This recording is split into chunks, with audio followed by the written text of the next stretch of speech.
Ja, gut. Well, hello, ladies and gentlemen. I would like to bid a very warm welcome to the President of the United States, Barack Obama. A very warm welcome indeed to Berlin. It's his first visit to Berlin as President of the United States, certainly not his first visit to Germany. We have had on numerous occasions the opportunity to talk. We have established ties of friendship based on trust, and I would like to thank you for this.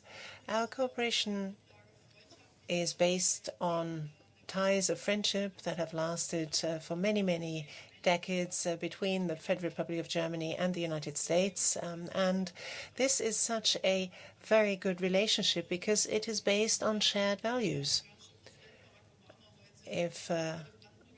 When the President addresses the crowd in front of the Brandenburg Gate, he will be a President who can do this in front of a gate that is open. Other presidents had to remind us all of the wall needed to be torn down, and the wall is down, and this is what we owe to our American partners and friends. But we also see that the world is changing, and it is changing at a very rapid pace. So new challenges come to the fore, and we want to tackle them with resolve, and we want to tackle them together. What looms most prominently on our agenda here in Germany, but also in Europe, and I trust in the United States, and could be a very valuable project to these two great economies of the world, the free trade agreement. I'm very glad that we were able to conclude the negotiations leading up to the mandate. We will throw our effort behind this fully and squarely, because we think that economies on both sides of the Atlantic will very much benefit from that. It's going to be a win-win situation, and it also is an eloquent testimony to this globalized world where we can work better together, both politically and economically. So this is why I think this is a very, very important free trade agreement, and I say this on behalf of the federal government as a whole. We talked about questions of the internet in the context of PRISM.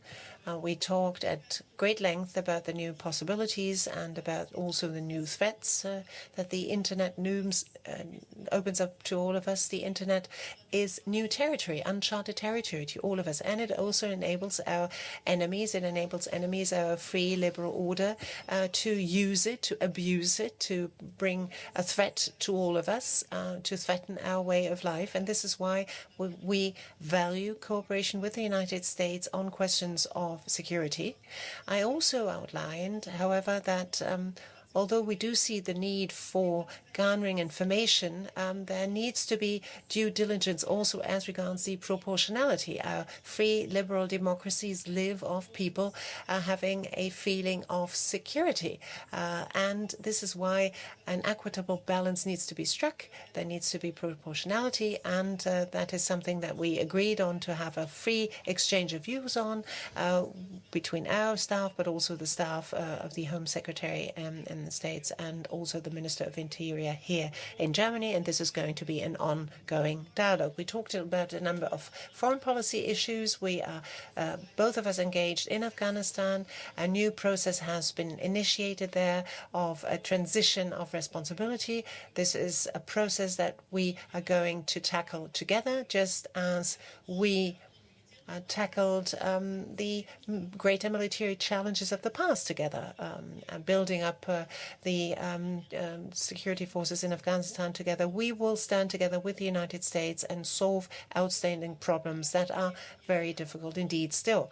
We also addressed Iran. We addressed the Middle East situation as regards the peace process in the Middle East. I think that the initiative of Secretary Kerry offers a very good opportunity to revitalize peace talks. The region needs peace. The partners ought to take up the offer that is on the table because it is urgently necessary to bring about negotiations, and we will continue also to work on Iran, on the nuclear program of Iran. That is also something that we agreed on. We had very good talks. We had, as usual, very open and candid talks. So yet again, a very warm welcome to you, Mr. President. Well, thank you very much. Guten Tag. It is wonderful to be back in Berlin. I've always appreciated the warmth with which I've been greeted by the German people, and it's no different today, although I'm particularly impressed with the warmth of the weather here in Berlin. And I'm also very grateful for Chancellor Merkel's invitation, 50 years after the visit of President Kennedy. The Chancellor and I are just back from the G8 summit, just one of the latest meetings that we've had together. During my time in the White House, I've had the privilege of working with Angela on a whole host of issues. Last time she was at the White House, I had the privilege of presenting her with the Medal of Freedom, our highest civilian honor that a president can bestow. And that speaks to the closeness of our relationship, the strength of our alliance. You know, I know that here in Germany, sometimes there's been talk that the transatlantic alliance is fading in importance, that the United States has turned its attention more towards Asia and the Pacific, and in both conversations with Chancellor Merkel and earlier with your president, I reminded them that from our perspective, the relationship with Europe remains the cornerstone of our freedom and our security, that Europe is our partner in almost everything that we do, and that although the nature of the challenges we face have changed, the strength of our relationships, the enduring bonds based on common values and common ideals very much remains. We began today talking about economic issues, following up on the discussions that we had at the G8 summit. Overall, Germany is our largest trading partner in the EU, so we've got a profound stake in each other's success. We agree that there's more work to do. Not only do we have to grow, but we also have to reform our economies structurally.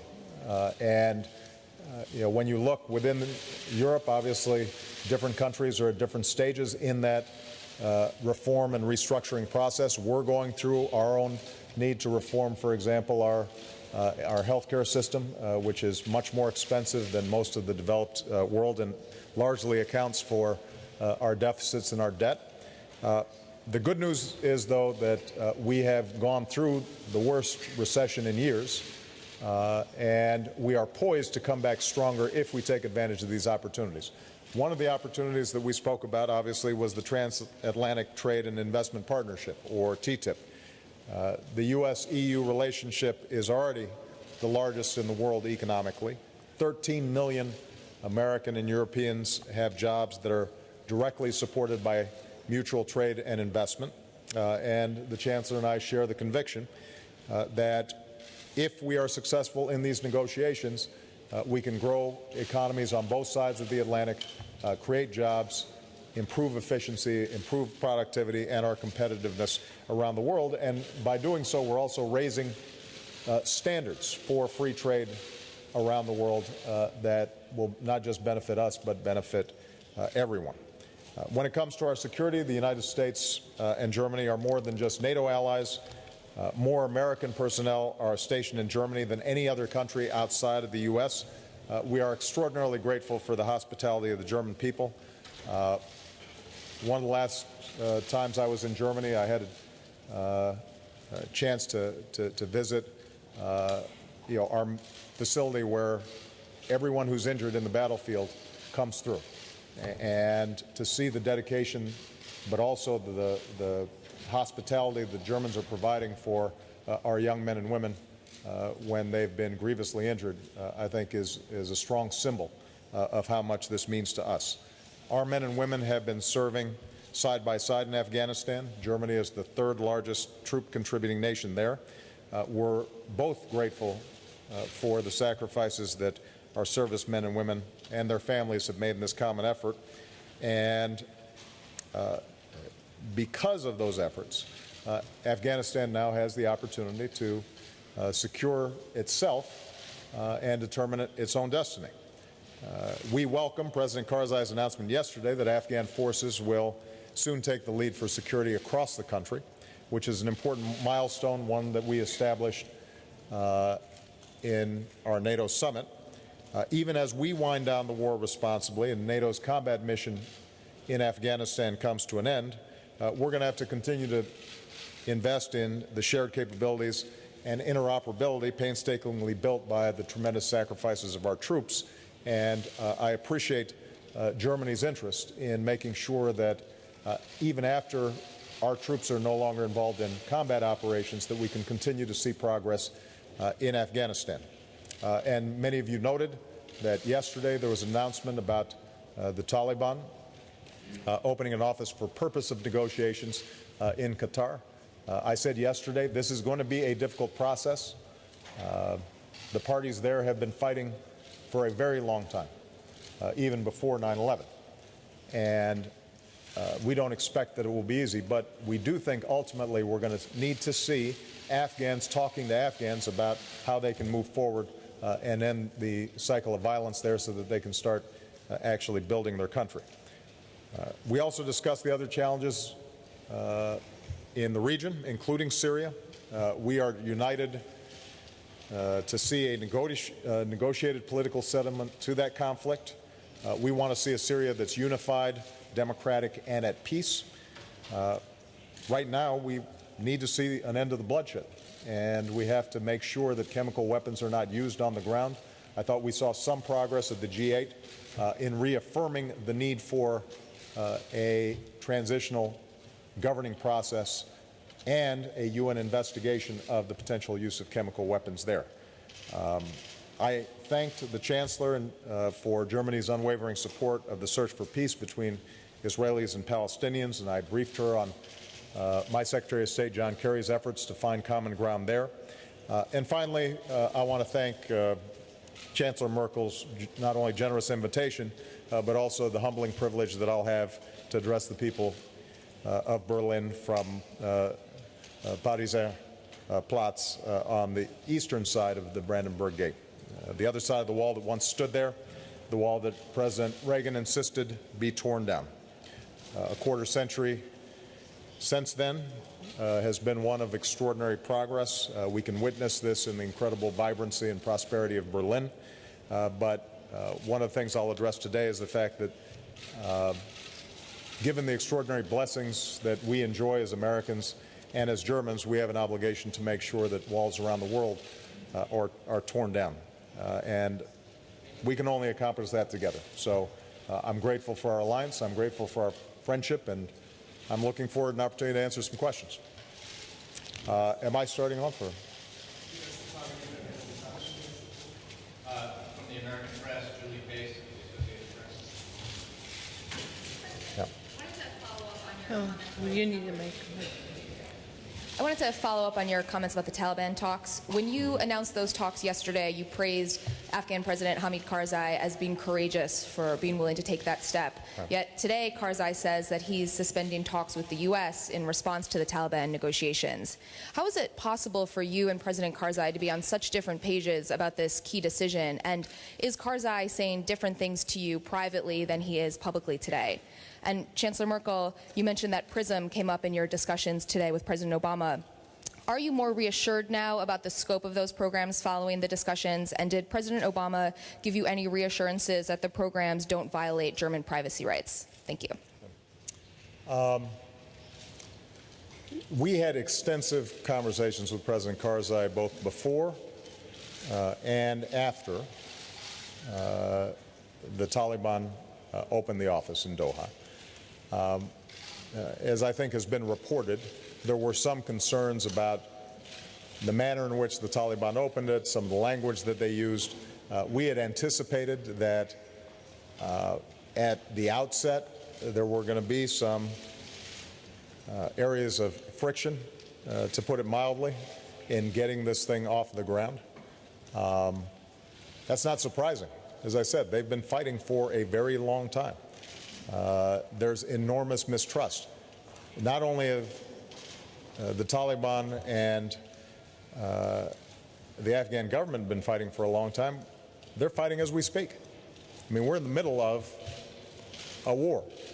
and Afghans are still being killed. And by the way, members of the international forces there are still being killed. And that's not abating as we speak.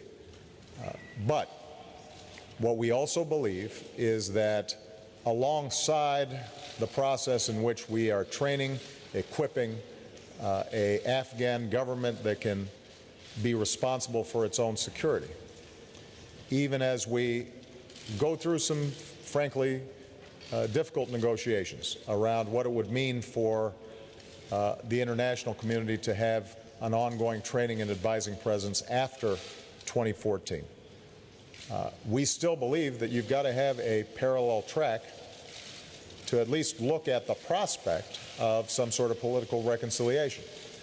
Whether that bears fruit, whether it actually happens, or whether post-2014 there's going to continue to be fighting, as there was before ISAF forces got into Afghanistan, that's a question that only the Afghans can answer.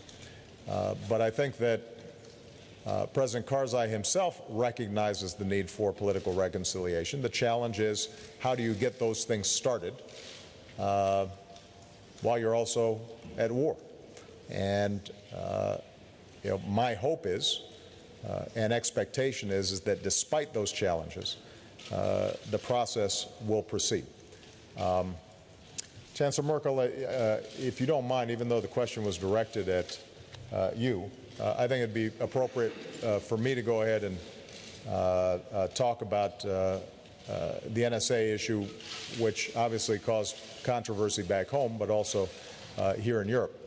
And then, obviously, Chancellor Merkel will have her own views on this. What I explained to Chancellor Merkel is that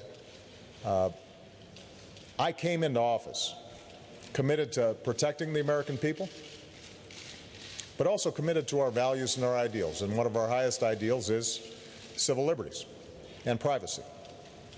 And I was a critic of the previous administration for those occasions in which I felt they had violated our values, and I came in with a healthy skepticism about how our various programs were structured.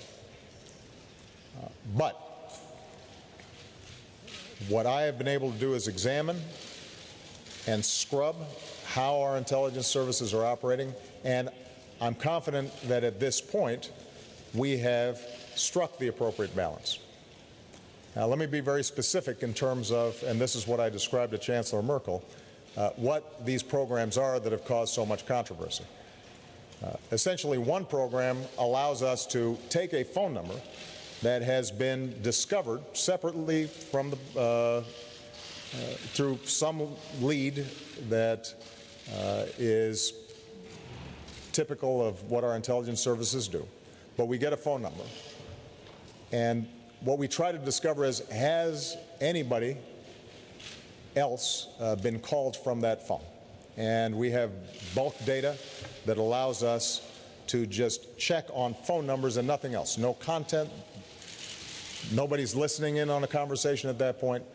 It's just determining whether or not, if, for example, we found a phone number in Osama bin Laden's compound after the raid, had he called anybody in New York or Berlin or any place else? If, in fact, we discover that another call has been made, at that point, in order to listen to any phone call, we would have to then go to a judge and seek information through a process that is court supervised. And this entire thing has been set up under the supervision of a federal court judge. When it comes to the internet and email, as Chancellor Merkel said, we're now in an internet age, and we have to make sure that our administrative rules and our protections catch up with this new cyber world. What I can say to everybody in Germany and everybody around the world is, this applies very narrowly to leads that we have obtained on issues related to terrorism or proliferation of weapons of mass destruction. So there are a few narrow categories. We get very specific leads. And based on those leads, again, with court supervision and oversight, we are able then to access information. This is not a situation in which we are rifling through the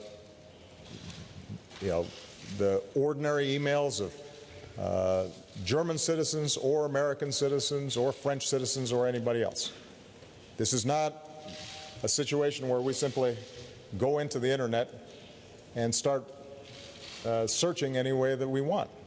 This is a circumscribed, narrow system directed at us being able to protect our people, and all of it is done under the oversight of the courts. And as a consequence, we've saved lives. We know of at least 50 threats that have been averted because of this information, not just in the United States, but in some cases threats here in Germany. So lives have been saved.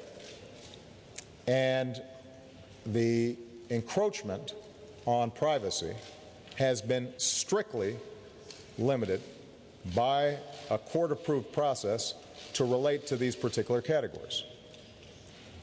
Having said all that, what I've said in the United States is what I shared with Chancellor Merkel, and that is that we do have to strike a balance. And we do have to be cautious about how our governments are operating when it comes to intelligence. And so this is a debate that I welcome. What we're going to be doing when I get back home is trying to find ways to declassify further some of these programs without completely compromising their effectiveness, sharing that information with the public, and also our intelligence teams are directed to work very closely with our German intelligence counterparts so that they have clarity and assurance that they're not being abused. But I think one of the things that separates us from some other governments is that we welcome these debates. That's what a democracy is about. And I'm confident that we can strike this right balance, keep our people safe, but also preserve our civil liberties, even in this internet age. Ja, ich kann für die deutsche Well, for the German people, I can only say the following. It's important, it's necessary for us to debate these issues. People have concerns, precisely concerns that there may be some kind of blanket across the board gathering of information. We talked about this, the questions that we have not yet perhaps satisfactorily addressed, we will do address later on, but there needs to be a balance, there needs to be a proportionality, obviously, between upholding security and safety of our people in our country and privacy lines. There are quite a lot of instances where we're getting very important information from the United States, for example, the so-called Sauerland group. And at the same time, obviously, people want to use those new modern means of communication and technology and do so freely. And as we learn to live and deal responsibly with other new means of technology, we have to learn and deal responsibly with this one. And I think today was an important first step in the right direction, and I think it has brought us forward. Madam Chancellor, Mr. President, first a question addressed to you, Mr. President. There were a number of hopes in the world that were, in a way, shattered as regards your legislative term, for example, the closing down of Guantanamo or scrapping the death penalty throughout the whole of the United States and all of the states. Now, as regards Asia, and are you singling out Germany because there's a big risk here? And Madam Chancellor, the Nobel Prize winner Obama is waging a drone war also via Germany, and is he allowed to do that according to German law? properly. First question was related to policies back home, related to Guantanamo or the death penalty, and then you wanted to talk about drones, or did you just want to focus on the drone question? I just want to make sure that I'm responsive to your question. Über Drohnen sollte ich sprechen und über I guess I ought to answer on the drones, and Guantanamo, that was a question I believe addressed to you.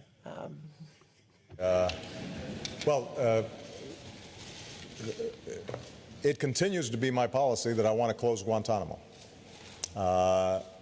It has been more difficult than I had hoped, in part because there's been significant resistance from Congress on this, and on some issues, I need congressional authorization. But about a month ago, I gave a speech in which I said that I would redouble my efforts to do so, because 9/11 happened, and we now have been involved in one form or another in a war for over a decade. One war, I think, in Afghanistan was necessary. One war I disagreed with strongly. But in either case, there are dangers if we get on a perpetual war footing. The threat of terrorism remains real, and we have to be vigilant, and we have to take steps to protect ourselves, consistent with our values and consistent with international law. But we also have to guard against being so driven by fear that we are not changing the fabric of our society in ways that we don't intend and do not want for the future. I think closing Guantanamo is an example of us getting out of that perpetual war mentality. Some of the people at Guantanamo are dangerous. Some of them did bad things. But we cannot have a permanent outpost in which they're being held, even as we're ending a war in Afghanistan that triggered some of these, the capture of some of these detainees in the first place. So I'm confident that we can continue to make progress on this front, although you're right, it has not been as fast as I would have liked. One of the things you discover as a politician is that people don't always do exactly what you want. It's shocking, and then you have to keep on working at it. One thing with respect to drone policy, in that speech that I gave, I also addressed that issue of the lethal targeting of identified terrorists.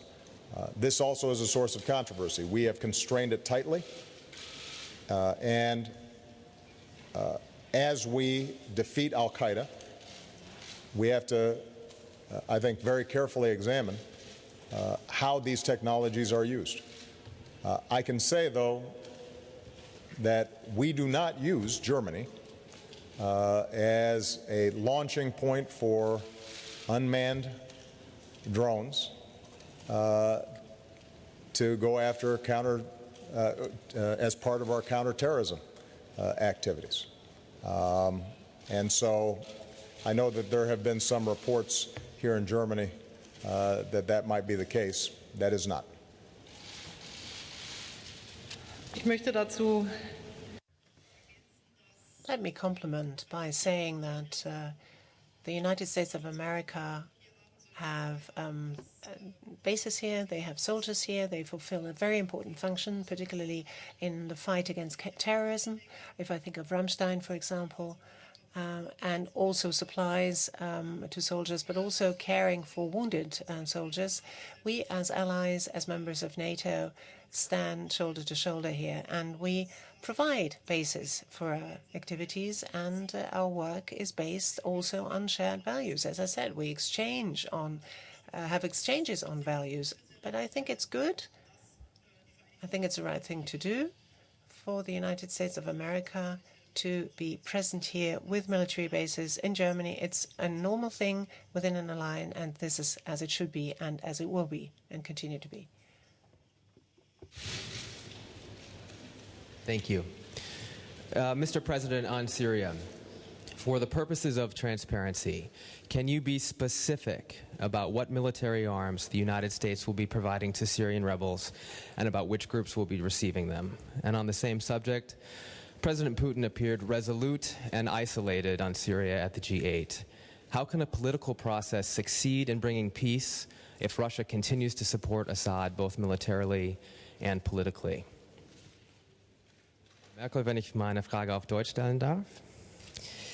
Die Bundesregierung Madam Chancellor, if I may, in German, the federal government has always argued along the lines that weapons exports and deliveries with supplies would always lead to an escalation because they could land in the hands of terrorists. Don't you think that the situation is going to be exacerbated if America supplies it? Perhaps you would also comment on Mr. Putin. Thank you.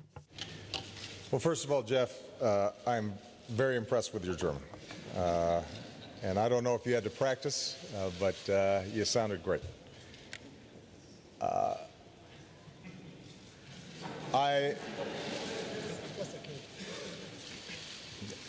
Chancellor Merkel said you were just okay.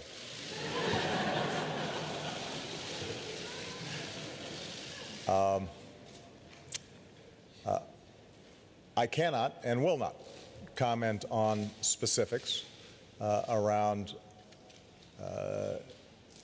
our programs related to the Syrian opposition. What I can say is that we have had a steady, consistent policy, which is we want a Syria that is peaceful, non-sectarian, democratic, legitimate, tolerant, and that is our overriding goal. We want to end the bloodshed. We want to make sure that chemical weapons are not used and that chemical weapons do not fall into the hands of people who would be willing to use them. And so we've had a consistent view in our desired outcome in Syria. It's also been our view that the best way to get there is through a political transition. And we said that a year ago, we said that 2 years ago.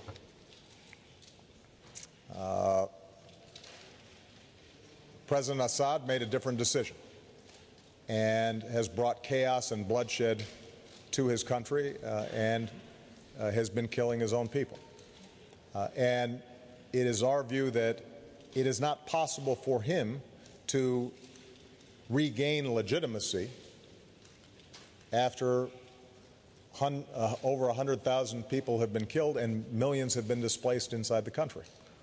So the question now is just as a practical matter, and this is what I said to President Putin, as a practical matter, if in fact Syria is to remain a unified country and the bloodshed is going to end, how do we do that? The only way to do that is through some sort of political transition process. And the good news out of the G8 meeting was that you saw all the countries, including Russia, reaffirming the communique coming out of the first Geneva talks that said we need to create a transitional governing body with full powers. The second good thing that came out of the G8 discussions was that all of us, including Russia, said we have to investigate use of chemical weapons inside of Syria, and all the parties, including the government of Bashar al-Assad, have to cooperate with that investigation. We're confident that, in fact, the government has used chemical weapons. The Russians are skeptical. We said, fine, let's have the United Nations get in there, but do a serious investigation of it, because we don't want anybody using chemical weapons. Now, the issue for us is how can we continue to support a political opposition and a military opposition that becomes more capable, becomes more unified, that isolates extremists who have incorporated themselves into the opposition forces inside of Syria, so that if, in fact, and when we get a political transition, there's somebody there who can take over and function in governing and lead to a better future for all Syrians. That's a difficult process. It's not one that's happening overnight. But all the assistance that we are providing, both to the political and military opposition, is designed for that purpose. Some of the stories that have been out there publicly have, I think, gotten a little overcranked in terms of the idea that somehow the United States is preparing to go all in and participate in another war. What we want to do is end a war, but the only way it's going to end is if, in fact, we have the kind of transition that I described. And although you're right that at this point President Putin believes that what would replace Assad would be worse than Assad himself, what I think will become more and more apparent over the coming weeks and months is that without a different government, you can't bring peace, and in fact you're going to see sectarian divisions get worse and worse and start spilling over into the other parts of the region, and that would be good for nobody. Zu der Frage der Waffenlieferungen. On the issue of arms supplies, Germany has very clear, strict rules on this, legal rules, according to which we are not allowed to supply arms into areas where there is civil strife, and that is not specifically designed for the Syrian question. It is a general rule, but that does not mean that we do not wish and can play a constructive role as regards the political processes, for example, as regards humanitarian assistance, as regards also the debate on which is the right way to go about this. How can we strengthen the opposition, those forces that work in the best interest of the people in Syria on the ground? And the situation is somewhat vague as regards the members of the opposition and quite different. It is our task also, as we see it, that those who wish for a good future for Syria, who are not linked with terrorists, get a chance to achieve full legitimacy, because Germany too is of the opinion that Assad has certainly lost that legitimacy. The Russian president, as I understand him, says not so clearly what I said just now, that the Syrian president, namely, has lost his legitimacy, but we have found common language in the sense that we wish to work for a transition government. And the question also has to be asked, what is going to come after that? And that is a question we need to address, and we did so. And in the language of the communiqué of the G8, it says, all of us reject terrorist forces in Syria because they would again exacerbate the suffering and of the people there. Now we have to see to it that step by step all of these different strands are brought together, because unfortunately as yet there is no common UN position, because Russia so far was not on the side of the others. But we must leave no stone unturned in trying, as we did during the G8, to find a common basis on which we can also speak with Russia. And there are certain areas where we obviously differ. But our political responsibility is to time and again seek to bring this matter forward in the right direction. And since the situation, if we look to Jordan, if we look to other countries in the vicinity, becomes more and more unstable, what with the flow of refugees and all, I think it's worth every effort to try, all of us, to try to do something based on the language of the communiqué of yesterday, to do something in the interest of the people in Syria. Mr. President, in the past there were some different points of view about the best way out of the global financial crisis. And Chancellor Merkel stands for a policy of cutting back budgets to reach a state of financial stability throughout the Eurozone, to win back trust of the markets. Did you talk about this issue, and what's your position on that? Und Frau Bundeskanzlerin, gleiche Frage auch an Sie. Hat es eine Rolle gespielt, die Situation in der Eurozone? Same question addressed to you. Has there been a discussion on the Eurozone, and do you wish to abide by the policy that you, in view of the problems that the countries in the South have currently? Maybe I ought to start with something that, because your question insinuates something that we don't want. We want prosperity, we want competitiveness, we want economic strength in order to bring about reduction of unemployment. We talked about this at some length, and I also said Germany in the long run will only be able to live well if Europe as a whole is doing well. So it would be a very wrong tack for our policy to take if we were pursuing a kind of policy where we weaken those countries into which we, after all, wish to export our goods. I think the world is changing, however, and Europe is not competitiveness enough in all areas. The budget consolidation is one piece of the mosaic. Structural reforms have to come into this. The Italian Prime Minister addressed this issue at some length during the G8. What does this mean for young people? What does it mean for jobs for young people?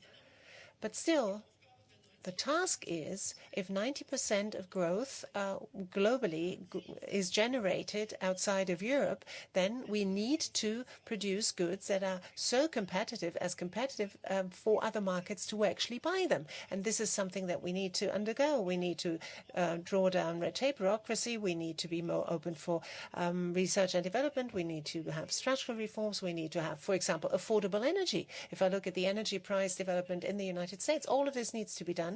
And part of parcel of that also is, particularly in a continent that is growing ever older, that we are able to reduce our budget deficits so that we don't live at the expense of future generations.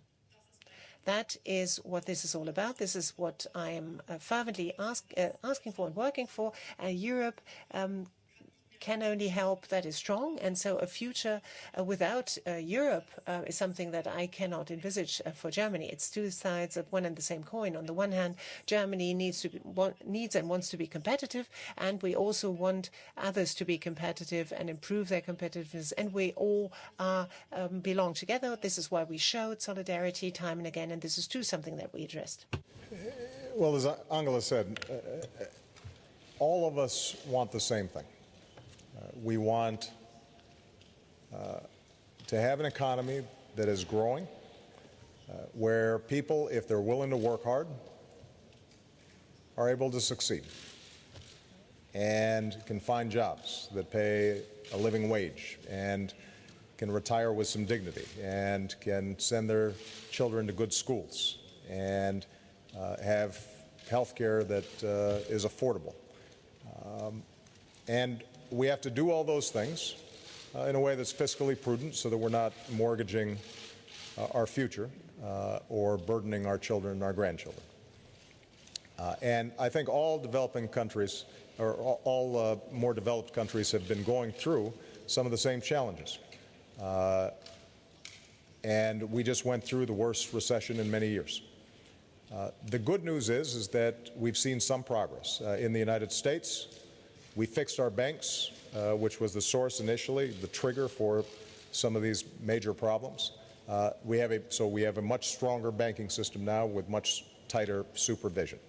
The housing market's begun to recover. We've now grown for close to 4 years, 3.5 years, and we've created 7 million new jobs.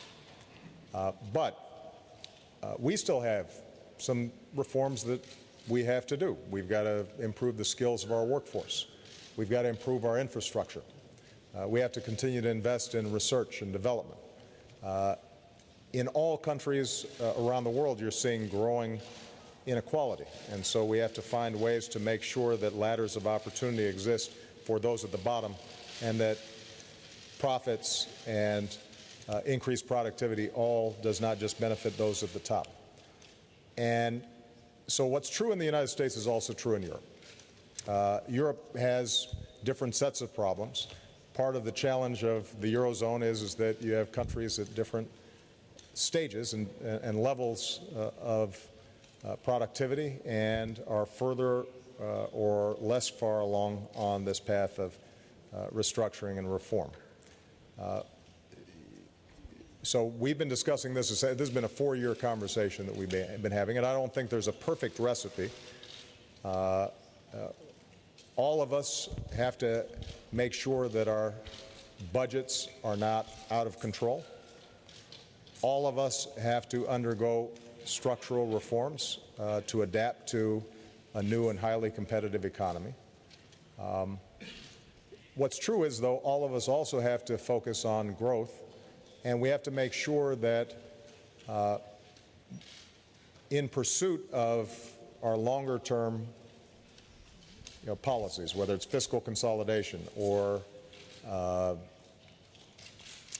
reforms of our overly rigid labor markets or pension reforms, that we don't lose sight of our main goal, which is to make lives of people better. And if, for example, we start seeing youth unemployment go too high,